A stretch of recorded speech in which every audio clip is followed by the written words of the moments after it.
نماذج فلاحية متعددة لاستثمارات أجنبية في الجزائر هو توجه حكومي جديد، توجه فتح المجال للحديث عن جدوى هذه الاستثمارات الأجنبية في تحقيق الأمن الغذائي المنشود. أنا لا أظن أن الجزائر بحاجة إلى استيراد نموذج لأجل تطوير الفلاحة، لأن البعض يريدون استنساخ النموذج الإسباني اللي هو نموذج منطقة ألميريا، وآخرون يقترحون النموذج البرازيلي.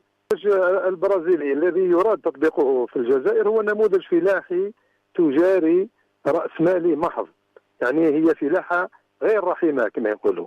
امتيازات منحت للأجانب وتسهيلات كبيرة لم يظفر بها الفلاح الجزائري.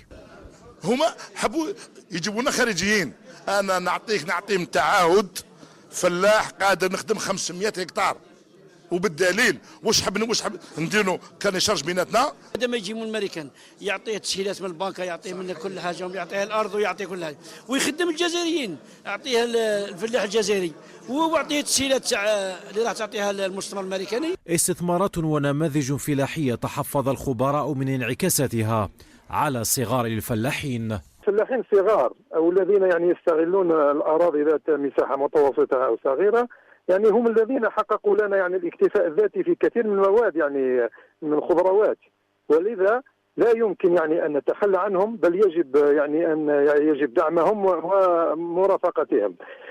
تطبيق أقرب النماذج الفلاحية الممكن انتهاجها في الجزائر في محاولة لدعم القطاع الفلاحي والاعتماد عليه كمورد اقتصادي يستدعي من الحكومة حماية